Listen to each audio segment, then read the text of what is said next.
오늘 설교의 성경 공부 1번 질문이 한번 보셨나요? 오늘이 나의 마지막 날이라면 무엇을 하겠습니까? 옛날 철학者다 사과나무 한 그루 심겠다 그런 이야기도 있긴 하지만 이 질문과 함께 여러분들에게 다른 질문을 드립니다.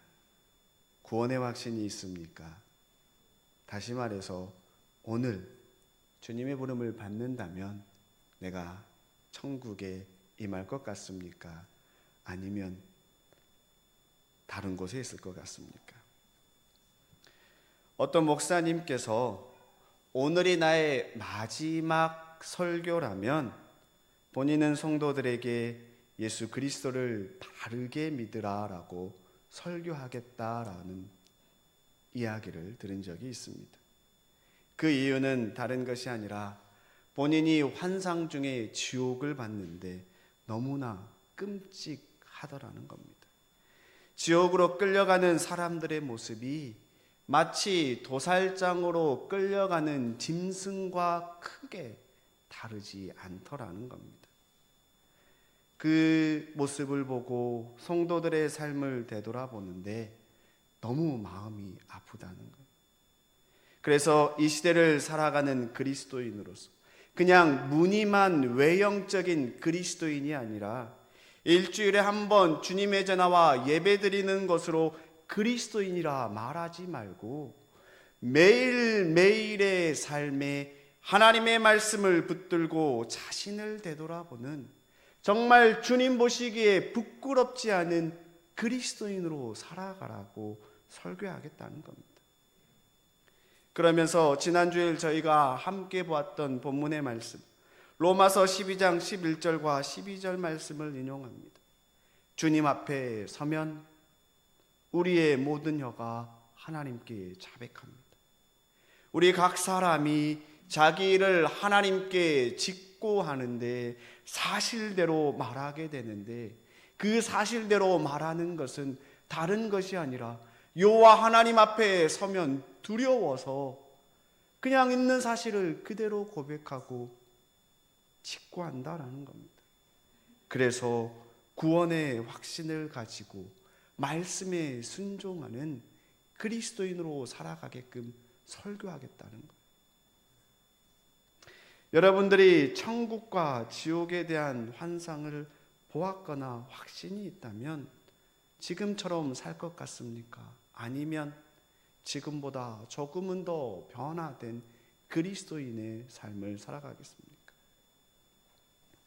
한 목사님께서 뇌종양으로 죽음 직전까지 갔다가 수술받고 환상 중에 주님을 만난 그 목사님께서 강단에서 설교하시는데 그분의 설교는 단 하나입니다. 성도를 향하여 말씀대로 사시고 하나님께서 사랑이시라고 하셨으니까 서로 사랑하라는 말씀만 끊임없이 이야기하는 겁니다. 그러면서 나 때문에 십자가에 못 박히신 주님의 그 보혈이 헛되지 않은 삶을 살라고 주님의 십자가를 바라보며 서로 사랑하는 삶을 살라고 끊임없이 설교하는 겁니다. 목회자가 성도들의 기도 제목을 가지고 기도하면서 말씀을 준비하고 이 자리에서 예배드리는 여러분의 모습을 보고 또 말씀을 선포할 때마다 여러분들의 삶이 마음에 느껴집니다. 그래서 더 기도하고 기도하며 말씀을 준비하는데 사순절 첫째 주일 말씀 여호와께 돌아오라 여호와께 돌아오라는 말씀입니다. 사랑하는 성도 여러분, 구원의 확신이 있습니까? 지금 주님 앞에 서면 지금 내가 당장 주님 앞에 서면 천국에 주님의 나라에 들어갈 것 같습니까? 오늘이 나의 마지막이라면 여러분들은 어떠한 삶을 사시겠습니까? 주님을 알지 못하는 사람에게 주님의 사랑을 전해야 하지 않겠습니까?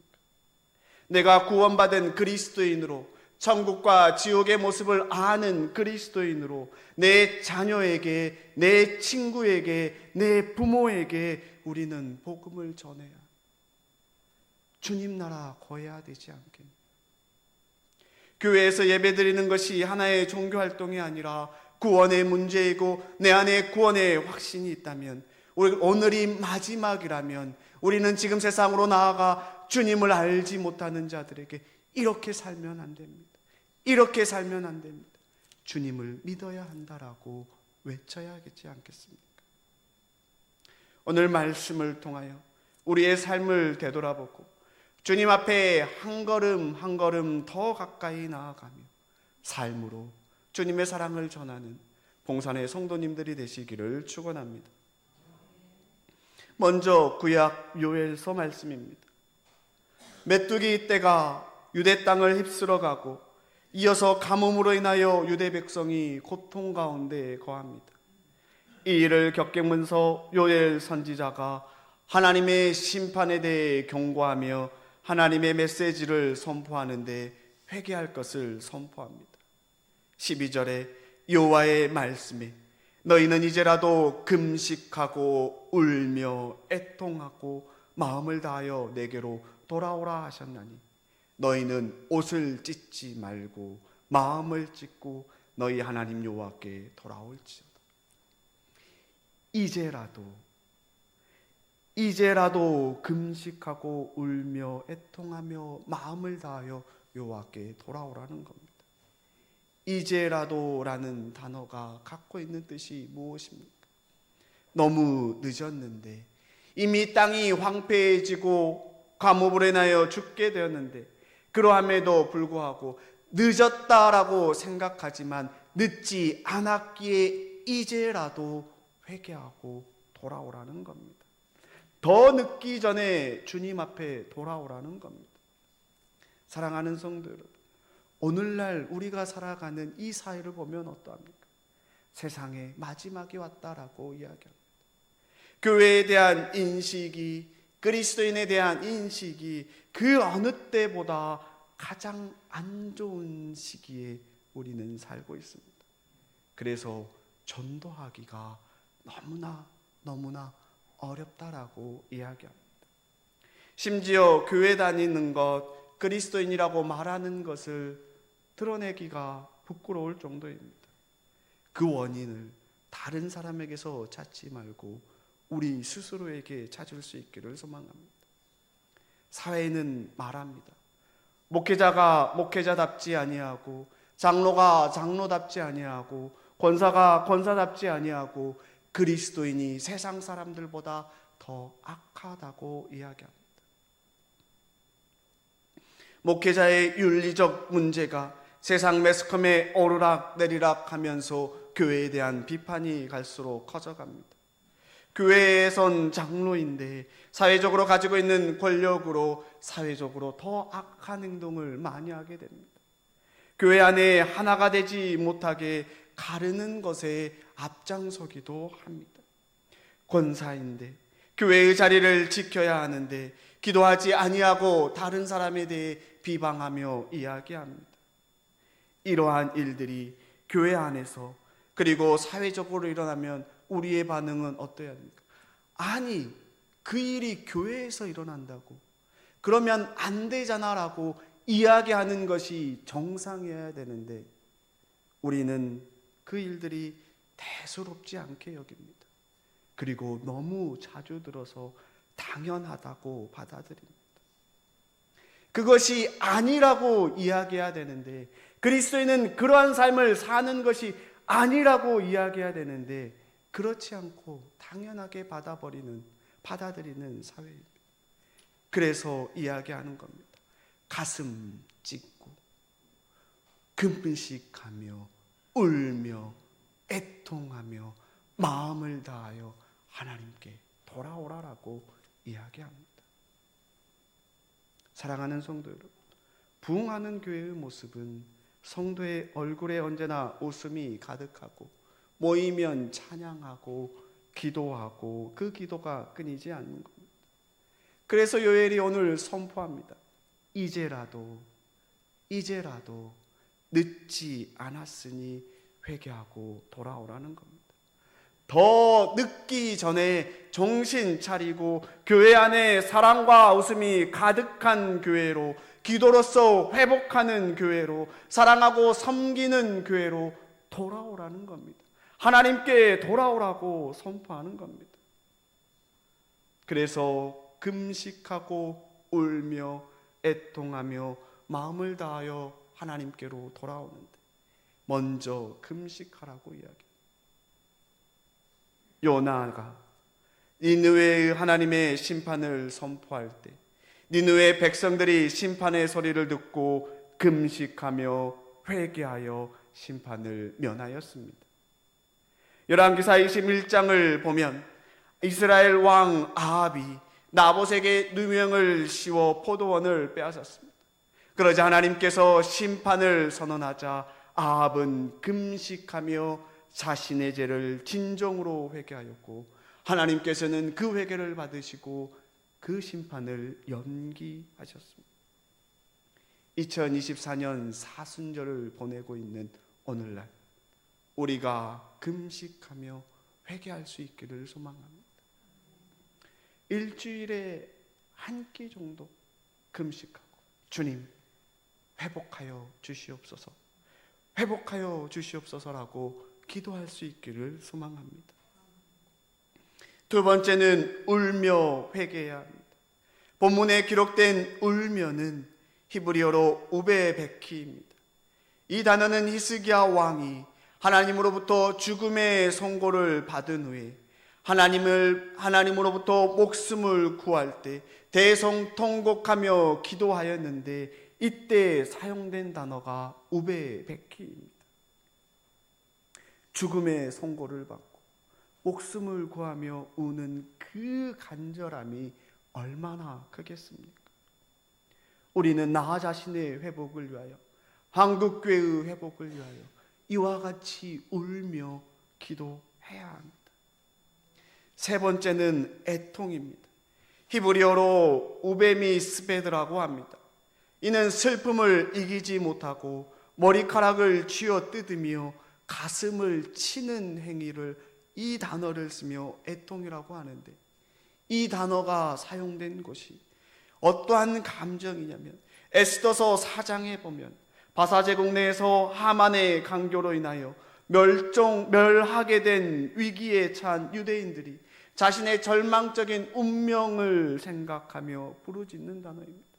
한 사람의 계교로 민족이 멸하게 되었을 때 울부짖는 그 애통함이 얼마나 크겠습니까? 절박하게 가슴을 치며 대성통곡하며 기도합니다. 우리 자신의 죄악을 보니까 너무나 끔찍합니다. 주님을 외면하고 그리스도인으로서 하지 말아야 할 행동을 했던 우리의 모습을 주님 앞에 내어놓을 때 우리 마음이 이 애통하는 마음을 가져야 합니다.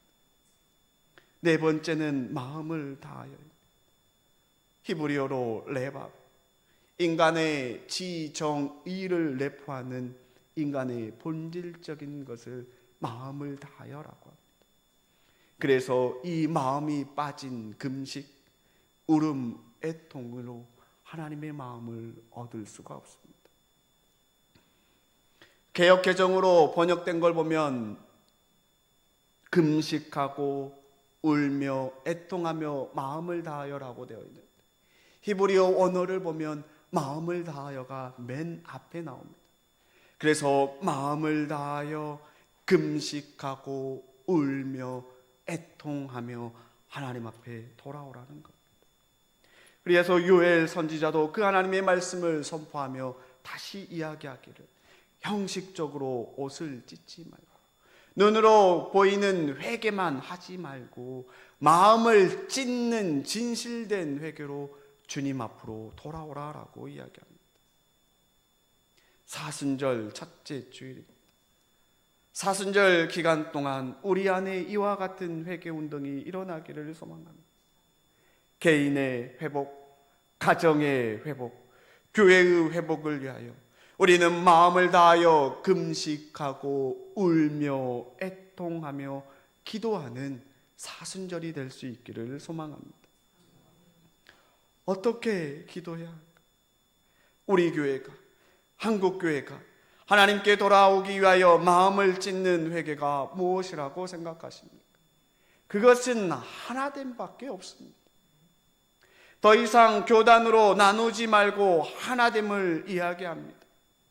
혹시 우리 안에 여전히 마음 깊은 곳에 예장과 기장의 나눔이 있다면 사순절 기간에 이제라도 금식하며 울며 애통하며 마음을 다하여 회개하고 하나된 마음으로 하나님께 돌아올 수 있기를 축원합니다. 수년, 수십 년이 지나도 한국교회 안에는 이 갈등이 여전히 남아 있습니다. 특별히 우리가 살고 있는 이 지역사회에서 예장과 기장이 갈라졌기 때문에 그 어떠한 지역보다 우리가 살고 있는 이 지역은 그 감정이 더 깊이 남아 있습니다. 그래서 하나된 마음으로 기도해야 합니다. 저는 봉산교회를 섬김에 감사를 드립니다. 왜냐하면 한국교회 이와 같은 역사를 가진 교회가 없습니다. 그래서 우리 교회의 온전한 회복과 하나됨과 부흥이 바로 한국교회의 회복과 부흥으로 연결되는 겁니다. 마음을 찢고 솔직하게 주님 앞에 기도하며 하나 될 수 있기를 축원합니다. 요엘 선지자는 15절 이하에 다음과 같이 이야기합니다. 거룩한 금식일을 정하고 성회를 소집하라. 백성을 모아 그 모임을 거룩하게 하고 장로들을 모으며 어린이와 젖먹이를 모으며 신랑을 그 방에서 나오게 하며 신부도 그 신방에서 나오게 하라라고 기록하고 있습니다. 유다 백성이 모일 수 있는 날을 정하고 금식하며 집회를 합니다. 사람들이 모이는데 어른, 어린이 구별하지 말고 다 모이라는 겁니다. 사실 어린아이는 유다 민족의 죄악과 운명에 관하여 할 만한, 그것에 깊이 관련될 만한 종교적 도덕적 책임이 없는 순수한 아이입니다. 그럼에도 불구하고 그 아이까지 오라는 겁니다.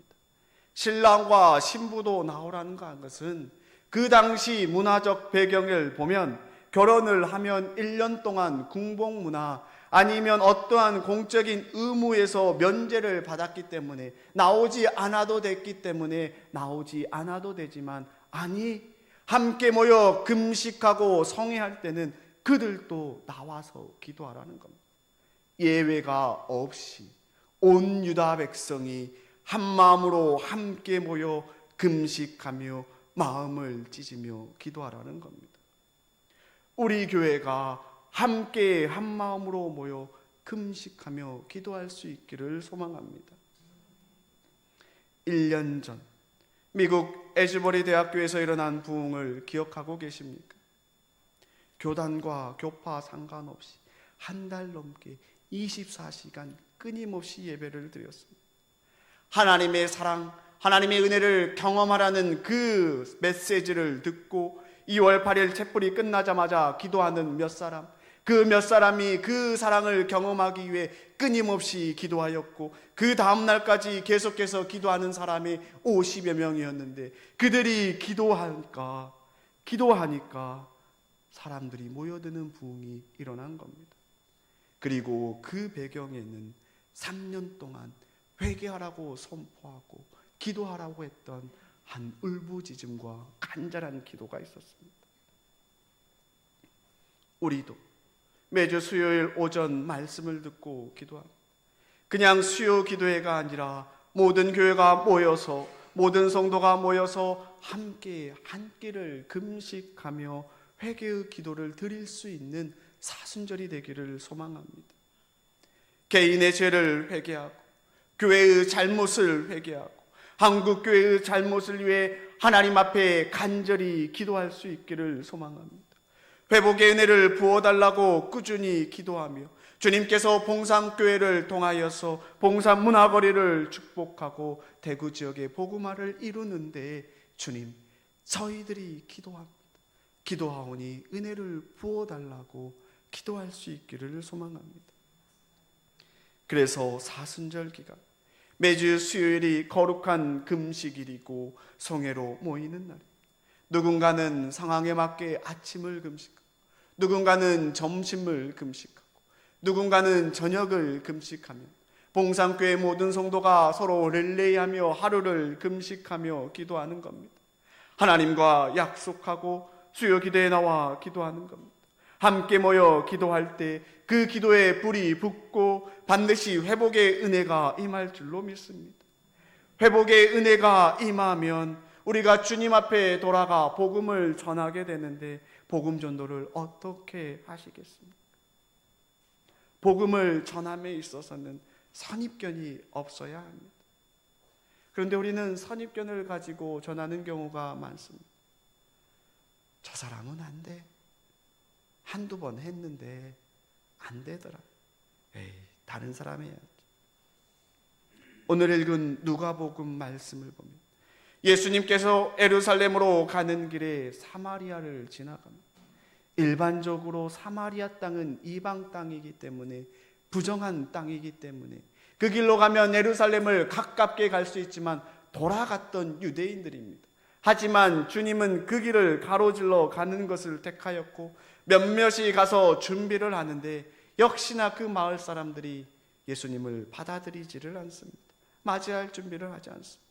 그러자 야고보와 요한이 주님께 불을 명하여 하늘로부터 내리사 저들을 멸하게 해달라고 원합니다. 그 말을 들은 예수님께서 그들을 꾸짖습니다.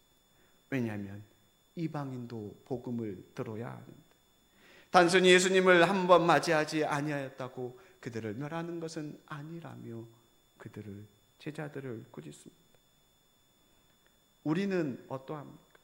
한 번, 두 번 하고 안 되면 제자들처럼 불을 내려 멸하라고 하지는 않지만, 저 사람은 안 돼 하고 포기하고 있지는 않습니까? 혹 그런 사람이 있다면 다시 한번 주님 앞에 기도하고 기도할 수 있기를 소망합니다. 마음을 다하여 금식하며 울며 애통하며 기도하는 겁니다. 그 사람이 돌아오기까지 6개월이 걸릴지 1년이 걸릴지 5년이 걸릴지 10년이 걸릴지 20년이 걸릴지 모르지만 우리가 할 수 있는 것은 포기하지 않고 기도하는 겁니다. 금식하며 울며 애통하며 마음을 다하여 회개하고, 우리가 먼저 하나님께 돌아온 삶을 통하여 주님을 따르는 삶으로 그들에게 복음을 전하는 겁니다.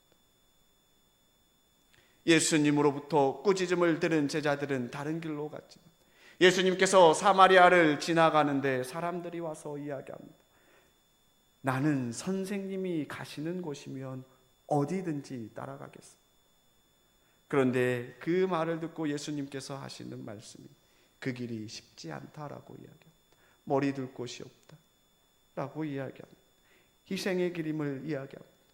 그리고 무엇보다 하나님의 일에 우선순위를 두어야 하고 세상적인 집착을 버려야 된다라고 이야기합니다. 사랑하는 성도, 우리가 울며 애통하며 금식하며 마음을 다하여 주님 앞에 돌아왔을 때 사는 삶이 이와 같은 삶입니다.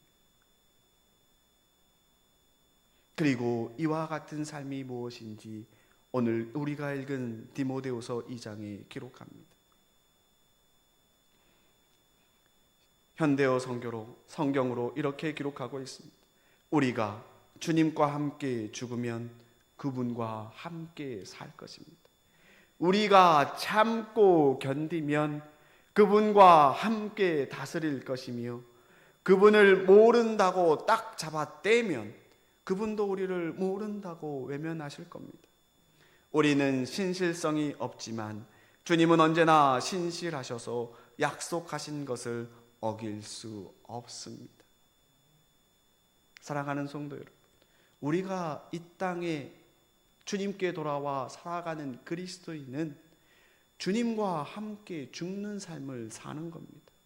죽는다는 것은 나의 자아, 세상적인 욕심을 버리고 하나님을 내 삶의 우선순위를 두며 살아가는 삶입니다. 내 자아가 죽지 아니하면 자존심으로 인하여 굽힐 줄 모르면 다툼과 분쟁을 일으킬 수 있습니다.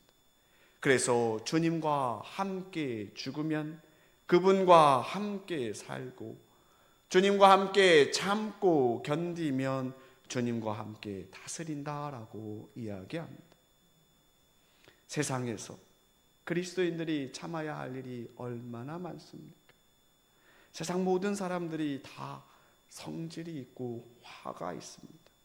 화낼 줄 모르는 사람이 어디 있습니까? 하지만 참고 인내할 때 내 안에 계신 예수님께서 함께 모든 것을 다스릴 수 있게 됩니다. 주님을 부인하지 않고 신앙을 지키면서 살아갈 때 주님께서 우리를 부인하지 않고 주님께서 우리와 함께 하신다라는 약속을 지키시며 우리를 지키시고 보호하십니다. 중요한 것은 세상의 삶에 욕심을 갖지 않고 주님을 바라보는 삶을 사는 겁니다. 사랑하는 성도 여러분, 오늘은 사순절 첫째 주일입니다. 사순절 기간에 오직 주님의 십자가를 바라보고 나의 신앙을 하나님의 말씀으로 점검할 수 있기를 소망합니다. 주님 앞에 자복하며 회개할 부분이 있다면 마음을 찢고 회개하며 주님을 따르는 그리스도인의 삶을 살아갈 수 있기를 축원합니다.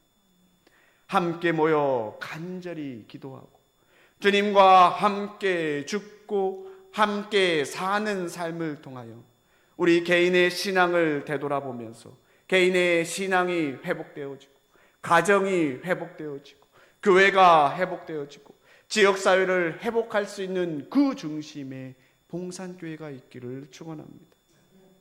이를 위하여 수요 기도회에 모여서 개인의 신앙 회복, 가정의 회복, 교회의 회복, 지역사회의 복음화를 위해 금식하며 울며 애통하며 마음을 다하여 기도할 수 있기를 축원합니다.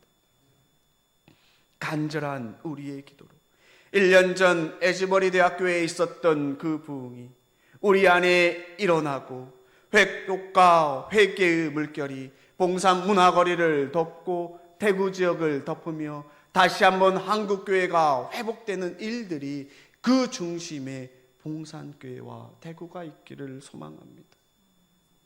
이를 위하여 주님께서 우리를 부르십니다. 여러분들은 무엇을 결단하고 행하시겠습니까?